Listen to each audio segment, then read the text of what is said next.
Assalamualaikum warahmatullahi wabarakatuh. Halo teman-teman semua, kembali lagi di YouTube channel Kelas Bimbel. Kali ini kita akan membahas beberapa soal tentang matematika akademik. Kita langsung ke soalnya. Nomor 1. Terdapat 5 kartu bernomor dengan rincian 3, 5, 8, 12, dan 15. Dani akan mengambil satu kartu secara acak. Peluang terambilnya kartu bernomor prima adalah, kalau teman-teman ketemu soal peluang, peluang itu cara mudahnya adalah tinggal sampel dibagi dengan populasinya. Sampel itu adalah yang ingin diambil. Nah, sampelnya adalah kartu bernomor prima. Oke. Sedangkan populasinya adalah keseluruhan anggota yang akan diambil sampelnya. Jadi kalau di sini kita lihat berarti populasinya ada berapa angka nih? Ada 1, 2, 3, 4, 5. Berarti populasinya ada 5. Nah, sekarang sampelnya kita lihat. Syarat sampelnya terambil itu adalah kartu bernomor prima. Kita lihat yang bernomor prima itu cuma ada 3 dan 5. Berarti cuma ada 2 angka dari keseluruhan kartu bernomor yang ada di atas. Berarti ya 2 di atasnya. Nah, peluangnya adalah ini 2/5. Paham ya? Jadi jawabannya adalah yang B. Oke, kita menuju ke soal selanjutnya. Nomor 2. Dari 6 grup band akan dipilih 3 band yang akan tampil di Festival Band Nasional. Tentukan berapa banyak cara menentukan band yang akan dipilih. Kalau ketemu soal yang seperti ini, teman-teman bisa mengerjakannya dengan rumus kombinasi. Di mana kombinasi itu N, R. N itu sebagai populasi, R itu sebagai sampelnya. Atau yang akan dipilih, atau yang akan ditunjuk nanti misalnya. Itu kata-kata untuk pemilihan sampel. Kenapa sih pakai kombinasi? Karena dia tidak memperhitungkan urutan. Maksudnya gimana? Kalau misalnya nih, 3 band ini, yang terpilih misalnya adalah band A, band B, band C, misalnya seperti itu. Nah, dia nggak memperhitungkan urutan. Kenapa? Karena kalau misalnya saya ubah menjadi band B, band A, band C, ini termasuk ke dalam satu kejadian yang sama. Oke, paham ya? Jadi kalau dia tidak memperhatikan urutan, berarti dia menggunakan rumus kombinasi. Kalau dia memperhatikan urutan, dia menggunakan rumus permutasi. Oke, untuk nanti permutasi kita bahas di soal yang menggunakan rumus permutasi. Sekarang karena ini soalnya sudah pasti menggunakan rumus kombinasi, kita lanjutkan ya. Rumus kombinasi itu CNR itu adalah N faktorial per N min R difaktorialkan dikali dengan R faktorial. Oke, sekarang kita masukkan N dan R-nya. Berarti C, N-nya berarti totalnya atau populasinya yaitu adalah 6. R-nya adalah sampelnya yang diambil adalah 3. Sama dengan N faktorialnya berarti 6 faktorial ya. Kemudian N dikurang R berarti 6 dikurang 3 difaktorialkan. Kemudian R faktorial itu adalah 3 faktorial. Paham ya sampai sini ya? Sehingga kita dapat di sini berarti 6 faktorial per, ini kita selesaikan, 6 dikurang 3 berarti 3 faktorial dikali 3 faktorial. Oke? Paham ya sampai sini ya? Kita cuma mengerjakan pengurangan saja. Setelah itu kita ubah nih, kita ubah bentuk yang ini menjadi sampai di faktorial terbesar yang ada di penyebutnya. Karena ini sama-sama 3 faktorial berarti kita sampai ke 3 faktorial. Paham ya? Tapi kalau misalnya nanti di bawahnya ini misalnya 4 faktorial dan 3 faktorial, berarti kita bentuk sampai ke 4 faktorial. Oke? Paham ya? Sekarang kita bikin berarti 6 faktorial itu sama dengan 6 dikali 4, dikali 5 dulu, dikali 4 dikali 3 faktorial. Nah, cukup sampai 3 faktorial. Oke, cukup sampai faktorial terbesar di penyebut. Di bawah kan 3 faktorial. Nah, satu aja nih yang tidak perlu dioperasikan, yang satunya kita operasikan. 3 faktorial itu kan sama dengan 3 dikali 2. Sebenarnya 3 dikali 2 dikali 1, tapi karena 1 tidak terlalu berfungsi di perkalian, jadi nggak usah ditulis. Oke.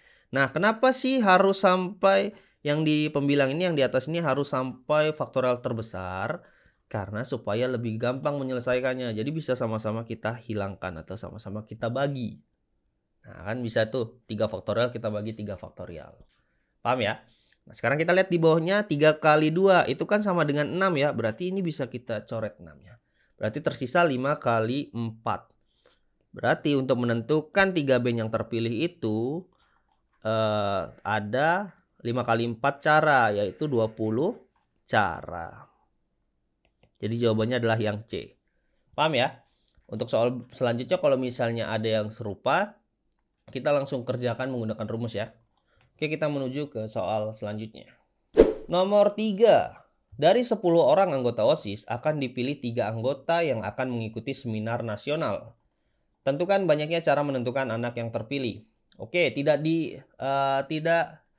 diperhatikan urutannya lagi kan, karena yang dipilih adalah 3 anggota saja, tidak disebutkan pangkatnya atau bla bla embel-embel apapun. Jadi dia termasuk kombinasi. Kita langsung kombinasi dari 10 diambil 3. Berarti 10 faktorial per 10 dikurang 3 difaktorialkan dikali 3 faktorial. Oke? Sama dengan 10 faktorial per 7 faktorial dikali 3 faktorial.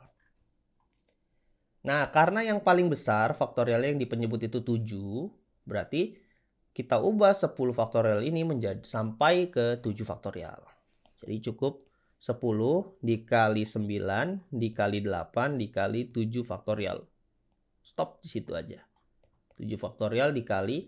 Nah, yang kecilnya, yang di bawah penyebutnya, faktorial yang kecilnya kita jabarkan. Berarti 3 dikali 2. 7 faktorial sama-sama bisa kita hilangkan. Tersisa yang di bawah 3 kali 2. 9 ini bisa dibagi 3 kan? Sama-sama dibagi 3. 9 sisa 3. 3 sisa 1. Kemudian 8 ini bisa dibagi dengan 4. Hasilnya adalah, 8 dibagi 2. Hasilnya 4. Benar ya? Berarti yang bawah sisa 1 juga. Sekarang tinggal 10 dikali 3 dikali 4. Berarti jawabannya adalah 120 cara. Jadi jawabannya adalah yang A. Paham ya teman-teman? Kita menuju ke soal selanjutnya. Nomor 4. Acara bukber kali ini didatangi oleh 7 orang yang akan bersalaman setiap bertemu. Tentukan banyaknya salaman yang terjadi dalam acara tersebut. Nah, kalau misalnya ketemu soal yang seperti ini, jangan bingung. Kenapa? Karena kalau misalnya salaman, atau mungkin nanti ketemu sebuah soal yang menentukan banyaknya pertandingan sepak bola atau basket atau pertandingan olahraga yang mempertemukan semua tim. Ini sudah pasti menggunakan kombinasi. Oke, kombinasinya bagaimana? Yang didatangi berapa orang? 7 orang kan? Oke. Nah, setiap bertemu atau setiap salaman itu kan 2 orang kan pasti kan? Gak mungkin dong setiap kejadian salaman langsung 4 orang kan, agak rumit ya. Jadi pasti 2 orang yang salaman. Nah, jadi kayak seperti ini. Jadi nanti teman-teman kalau misalnya ketemu lagi soal salaman yang mungkin angkanya berbeda, yang di atas ini beda, tapi yang di bawah sudah pasti 2. Oke? Selanjutnya kita masukkan berarti 7 faktorial. 7 dikurang 2 difaktorialkan dikali dengan 2 faktorial. Sehingga kita dapat berarti 7 faktorial per 5 faktorial dikali 2 faktorial. Sehingga kita jabarkan 7 faktorialnya. 7 dikali 6 dikali 5 faktorial. Kemudian di sini 5 faktorial dikali 2 faktorial itu tinggal teman-teman tulis saja 2. Oke. 5 faktorial bisa kita hilangkan. Kemudian 6 bisa dibagi dengan 2. Sama-sama dibagi 2. 6 sisa 3. 2 sisa 1. Berarti tinggal 7 dikali 3. Itu hasilnya adalah 21. Berarti ada 21 salaman yang terjadi dalam acara bukber kali ini. Paham ya? Kita menuju ke soal selanjutnya. Nomor 5. 7 anggota ekskul akan dipilih 5 anak untuk menjadi ketua, wakil ketua, sekretaris, bendahara, dan humas. Tentukan banyak cara menentukan pemilihan tersebut. Nah teman-teman, kalau misalnya sudah ditentukan nih posisinya ketua, wakil ketua, sekretaris, bendahara, dan humas, ini sudah pasti permutasi. Kenapa sih bisa dianggap permutasi? Karena misalnya gini, kita ambil tiga posisi aja, misalnya ketua, wakil ketua, dan sekretaris. A jadi ketua, B jadi wakil ketua, dan C jadi sekretaris. Nah kalau misalnya saya ubah, misalnya B-nya yang jadi ketua, cuma diubah satu nih, terus A-nya jadi wakil dan C-nya tetap jadi sekretaris.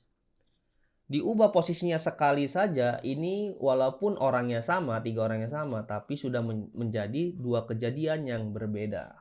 Paham ya? Jadi yang tadi awalnya ketuanya A, yang di kedua malah B-nya yang jadi ketua. Nah, itu sudah pasti menggunakan rumus permutasi. Rumus permutasi itu untuk populasi dan sampel, PR-nya, rumusnya adalah N faktorial per N dikurang R difaktorialkan. Nah, ini rumus permutasi. Oke, kita masukkan berarti P, populasinya berarti ada 7, sampelnya diambil 5. 5 sama dengan 7 faktorial, 7 dikurang 5, difaktorialkan. Nah, seperti ini. Oke, sudah paham? Sekarang kita jabarkan, berarti menjadi 7 faktorial per 2 faktorial. Berarti sama dengan, caranya kalau udah seperti ini sama kayak yang kombinasi tadi. Berarti 7 dikali 6 dikali 5 dikali 4 ya, dikali 3 dikali 2. Nah, ini di bawahnya sisa 2. Oke, 2-nya bisa kita hilangkan. Berarti tersisa 7 kali 6 kali 5 kali 4 kali 3. 7 kali 6 ini kan 42 ya teman-teman ya. Oke. 5 kali 4 itu 20. 20 dikali lagi dengan 3, 60. Berarti tersisa 42 dikali 60. Nah, begitu kalau misalnya teman-teman mau cara hitungnya supaya lebih cepat daripada teman-teman jabarin 7 kali 6 dikali 5 lagi gitu. Lebih baik kalau bisa dikelompok-kelompokkan untuk menghitung perkaliannya. Sehingga kita dapat tinggal 42 dikali 60. 42 dikali 6 saja. Nolnya tulis di akhir. Paham ya? 6 kali 2 itu 12. Tulis 2, simpan 1. 6 kali 4 itu 24. Tambah 1, 25. Berarti ada 2520 cara untuk menentukan posisi-posisi tersebut. Jadi jawabannya adalah yang C. Benar ya? Bagaimana teman-teman, sudah paham? Semoga bermanfaat. Jangan lupa like, komen, dan share video ini. Serta follow IG Kelas Bimbel di @kelasbimbel.id untuk mendapatkan info dan banyak soal untuk teman-teman berlatih. Wassalamualaikum warahmatullahi wabarakatuh.